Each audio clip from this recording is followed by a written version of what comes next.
नमस्कार। मैं ज्योति कुमारी राजकीय महाविद्यालय बहरोड से आपका स्वागत करती हूँ। हमारी ई व्याख्यान श्रृंखला में प्रिय विद्यार्थियों, हम आज काव्य शास्त्र पर चर्चा करेंगे।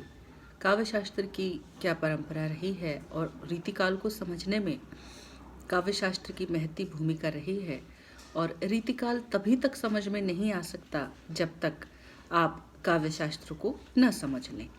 तो रीतिकाल को समझने हेतु और काव्य शास्त्रीय परंपरा का भारतीय संदर्भों में क्या रूप रहा है, वो समझने के लिए आज हमारा ई व्याख्यान इसी विषय पर केंद्रित रहेगा कि काव्य शास्त्र की क्या परंपरा रही है। तो मोटे मोटे तौर पर हम आज काव्य शास्त्र के जो प्रमुख भेद रहे हैं, काव्य शास्त्र के क्या भूमिका रही है, काव्य शास्त्र के भेद, काव्य शास्त्र का रूप, कौन कौन से उसमें आते हैं, संप्रदाय आते हैं, आदि विषयों पर, आदि विभेदों पर चर्चा करेंगे।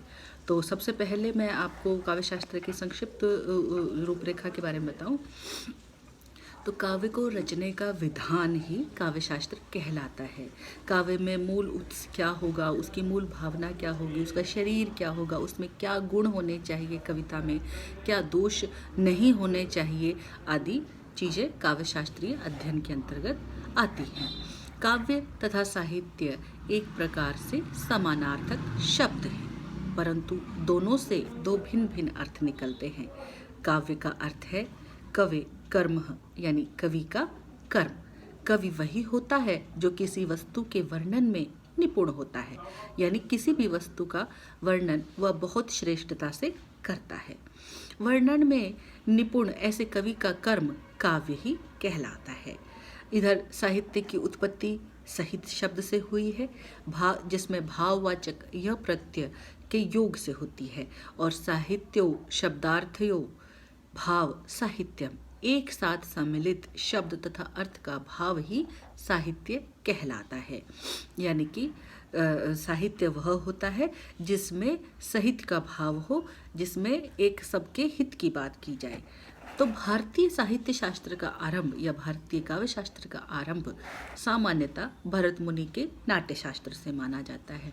किससे माना जाता है? नाट्य शास्त्र से। और इसी नाट्य शास्त्र को हम पंचम वेद भी कहते हैं।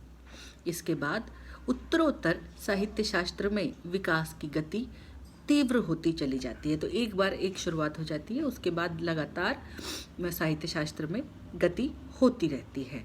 नए नए मूल्य, नई नई स्थापनाएं, नए सिद्धांतों की स्थापना लगातार होती है। किसी भी शास्त्रीय चिंतन धारा को काल की विभाजन रेखा में खींचना हमारे लिए आसान नहीं होता है, क्योंकि कोई भी चिंतन है वो रातों रात उत्पन्न नहीं होता है, बल्कि उसके पीछे कई सदियां लग जाती हैं। फिर भी इसको मोटे मोटे रूप में बांटने की कोशिश कई विद्वानों ने की है साहित्य शास्त्र को, काव्य शास्त्र को। तो वह एक, जैसे हमारे विद्वान हैं सुशील कुमार डे ने अपनी पुस्तक संस्कृत काव्य शास्त्र का इतिहास में काव्य शास्त्र का काल विभाजन करते हुए बताया है, अज्ञात आरंभ से भामह तक के काल को उन्होंने उत्पत्ति काल माना है।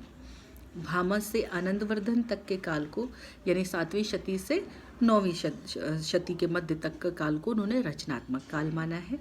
आनंदवर्धन से मम्मट 9वीं शती से 11वीं शती के मध्य लक्षणात्मक काल माना है, और मम्मट से जगन्नाथ तक 11वीं शती से 18वीं शती तक टीका काल कहा है। इसी प्रकार से कुछ विद्वानों ने तिथि विभाजन तो नहीं रखा, किंतु नामकरण बदल दिया, यानी कि उसका तिथि तो यही रखी है, समय तो यही रखा है, लेकिन नाम उन्होंने बदल दिए हैं। जैसे नाम उन्होंने रख दिए प्रारंभिक काल, फिर उसके बाद रचनात्मक काल, फिर निर्णयात्मक काल, उसके बाद व्याख्या काल। तो इस तरह से उन्होंने काल विभाज, समय की जो सीमा है वो तो यही रखी है, किंतु नामकरण उन्होंने बदल दिए हैं। तो नामकरण बदलने के बाद कुछ विद्वानों ने एक और तरह के विभाजन किए। एक और ही तरह का विभाजन हमारे सामने आता है। वो ये कहते हैं कि 18वीं शती तक ही काल विभाजन नहीं मानते, वे उस काल विभाजन को 19वीं शती तक लेकर के जाते हैं। आचार्य भरत से लेकर के अब तक के साहित्य शास्त्र को 5 भागों में भी बांटा गया है।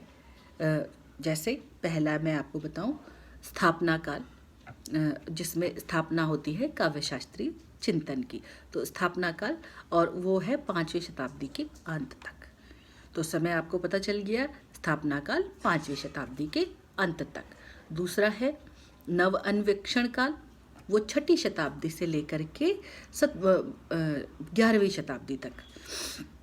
तीसरा है संशोधन काल। संशोधन काल आपका आता है 12वीं शती से 17वीं शताब्दी तक।